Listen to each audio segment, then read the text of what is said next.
Mimi ninavyokupenda Anifa, kuna muda nikinywa maji kwenye glasi na kuona nasemaga huyu si Anifa, huyu kwenye glasi sema navumilia tu, naamua na kunywa hivyo hivyo.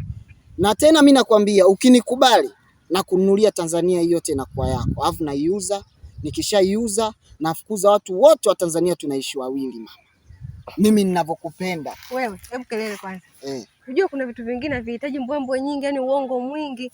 Hebu nyoka tu sema kwamba Anifa, mimi nakutaka, mimi leo nikakutumie tu nikuache, au nataka uwe mke wangu, au Anifa nimependa muonekano wako, nataka unizalie katoto hata kamoja kafanane na wewe. Sasa unapinda mara sio Tanzania sio. Hebu nyoka, mtoto wa kiume, yani nimekupa fursa. Haya sema.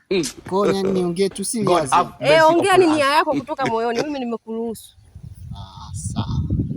Kama sema bwana, unajua muda mwingine uongo mwisho wa siku nitakuja hapa mwishoni nikaumbuka, au nikakupa mimba nikakutelekeza, mambo yakaja kuwa mengi. Mimi kiukweli mimi nitaka tu siku moja basi. Nilipokuona na vinguo vyako hivyo umependeza, nikasema siku moja nichove kite hivi.